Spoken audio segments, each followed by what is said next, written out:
Assalamualaikum. Salam sejahtera.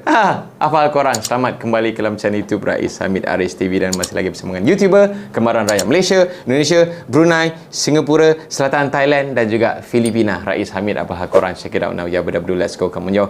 Bismillahirrahmanirrahim. Allahumma salli ala Muhammad wa ala ali Muhammad. Tekan butang subscribe sekarang. Dah lama aku tak buat video-video yang ada kaitan dengan negara jiran kita, Republik Indonesia. Video hoax ke, video ada orang cuba laga-lagakan ke. Tapi hari ni tiba-tiba dekat inbox aku ada orang request berkenaan dengan, aku tengok pun macam seram ke? Macam seram jugalah.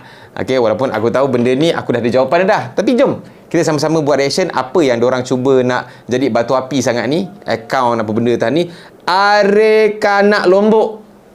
Orang Lombok lah ni kot. Okay, dia kata dekat sini Malaysia seledup biji timah kepunyaan Indonesia. Seledup masuk. Dia ambil apa, macam tu lah. Dia orang Malaysia ambil biji timah Indonesia, seledup masuk Malaysia. Dia macam pelik sikit. Tak apalah, jom sama-sama kita buat reaction. Let's go. Di Malaysia, sementara timah di Malaysia sampai sekarang masih beroperasi, Mbak. Tapi mereka nggak punya biji timahnya. Mereka import dari Australia atau dari Myanmar atau selundupan dari Indonesia. Selundupan, Pak, ya? Ya. Nggak secara dan mereka survive gitu. Survive, oke. Karena memang jadi murah, bayangin ngangkut biji timah dari Afrika, dari Myanmar masih kompetitif gitu. Kita bisa bayangkan costnya berapa kan? Masa selundupan sih, Pak?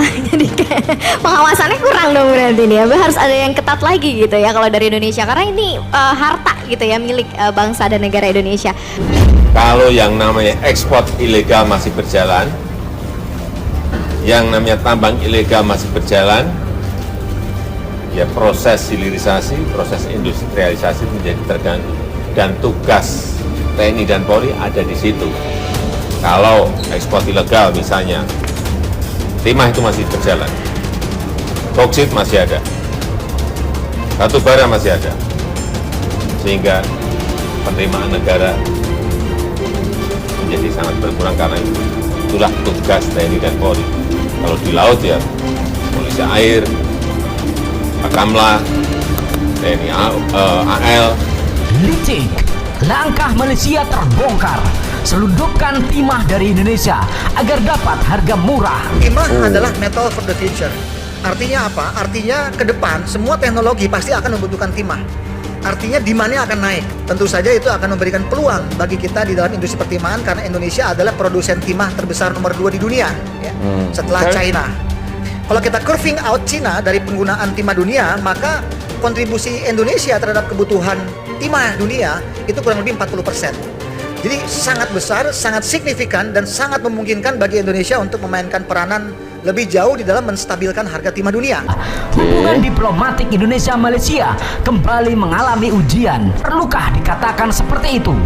Rasanya terlalu bombastis dan dibesar-besarkan. Lebih tepat dikatakan, Malaysia kembali mencari gara-gara. Ya, baru-baru ini terungkap negara Malaysia menyelundupkan timah dari Indonesia untuk diolah di smelter negaranya. Hal ini diungkapkan langsung oleh Direktur Utama PT Timah Tbk, Ahmad Ardianto, dalam paparannya di acara Energy and Mining Outlook 2023, Kamis 23 Februari kemarin. Wah, dan kenapa Malaysia berani mencari gara-gara dengan Indonesia? Harus diakui, pasokan timah murni Indonesia memang berkontribusi besar pada pasokan timah dunia. Tidak tanggung-tanggung, Indonesia bahkan menduduki peringkat kedua sebagai produsen timah terbesar di dunia setelah China. Produksi timah Indonesia pada 2022 telah mencapai sekitar 70.000 ton, tepatnya 74.100 ton. Jumlah produksi timah Republik Indonesia berkontribusi sekitar 19% dari total pasokan timah dunia yang diperkirakan mencapai 379.681 ton. Oleh sebab itu, Malaysia tergiur dengan harta Indonesia. Mereka tidak punya sumber daya alam yang dimiliki seperti negara kita. Timah murni ini diincar banyak negara karena manfaatnya yang besar. Antara lain bisa digunakan untuk bahan baku telekomunikasi, penyaluran listrik, kaca plastik, baterai, dan lainnya. Salah satu negara tersebut adalah Malaysia. Ia tetangga tersayang kita itu. Ternyata licik juga. Malaysia mendapatkan timah murni ini secara gelap. Malaysia sendiri diketahui tidak memiliki biji timah, namun smelter tertimbang mereka harus terus beroperasi untuk memenuhi kebutuhan dalam negeri. Maka mereka impor dari Australia, Myanmar, dan menyelundupkan dari Indonesia. Sebab saat ini timah sangat dibutuhkan di setiap perkembangan teknologi maju. Presiden Jokowi sendiri juga telah menyoroti soal kegiatan ekspor ilegal dan tambang ilegal yang masih marak dilakukan. Adanya kegiatan ekspor ilegal akan menghambat dan mengganggu proses hilirisasi dan industrialisasi. Hal ini juga akan berimbas pada penerimaan negara menjadi sangat berkurang. Jelas kegiatan itu merugikan negara. Untuk itulah Presiden Jokowi menugaskan TNI hingga Polri untuk menindak kegiatan ekspor ilegal tersebut. Sejalan dengan hal itu, pemerintah juga akan menyiapkan kebijakan menarik untuk mendatangkan investor ke Indonesia dan melakukan hilirisasi timah. Salah satunya soal capital cost atau biaya yang harus dikeluarkan investor. Investor dinilai bakal datang ke Indonesia untuk melakukan hilirisasi timah.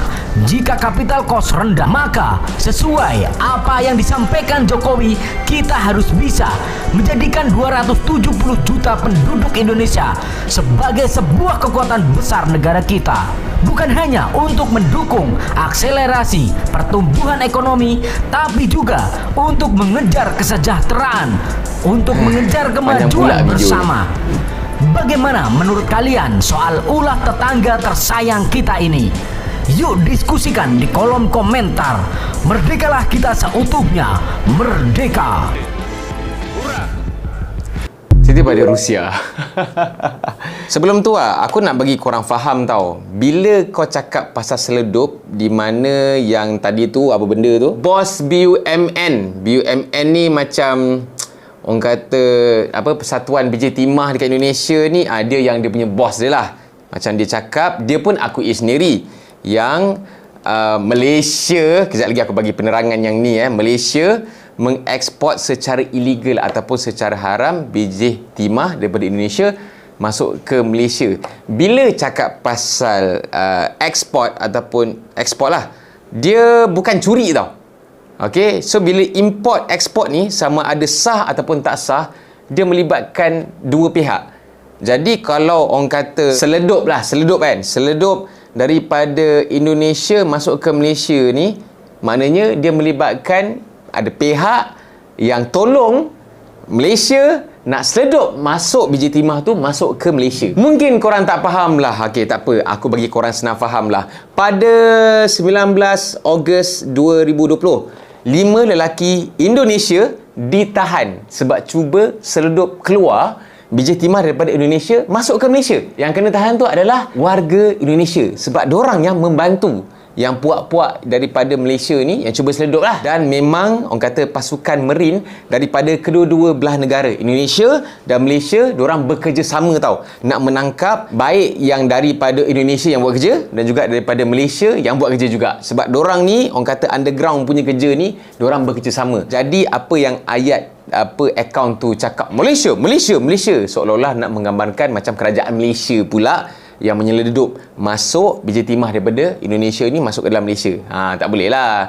Dalam negara mestilah ada pencuri lah, perompak lah, perasuah lah. Sama juga macam Indonesia juga. Ada je yang pencopet lah apa benda semua tu kan. Jadi kalau tiba-tiba pencopet tu yang buat kerja dan tak kantoi dengan penguatkuasa, tak boleh lah nak anggap macam negara tu yang pergi ramai-ramai pergi seledup masuk. Tak adil lah macam tu. Jadi tak boleh lah nak blame Malaysia sahaja. Tangkap juga orang-orang yang tolong Malaysia berseledup nak masukkan biji timah ni secara haram masuk ke dalam Malaysia. Jadi case close dekat situ. Jangan risau sebab pihak penguatkuasaan kedua-dua belah negara memang sangat bekerjasama sekarang untuk nak membanteras perkara ni. Cuma tengah nak cari dia punya kepala dia lah. Kepala baik daripada pihak Malaysia dan juga kepala daripada Indonesia. Jadi kalau korang suka dengan video ni, korang bolehlah share, dan sekiranya kalau ada sebarang komen, bolehlah komen kat bawah. Jangan lupa tekan butang like, butang subscribe dan butang loceng untuk notification video-video pada channel YouTube Rais Hamid selepas ini. InsyaAllah kita semoga dikurniakan taufik, rahmat dan hidayah, dipermudahkan urusan dan dimurahkan rezeki supaya bulan Ramadan ni kita mendapat keberkahan. Okey, tahun ni punya Ramadan. Kita jumpa lagi dalam next video. Assalamualaikum. Bye bye. See ya. Selamat berpuasa.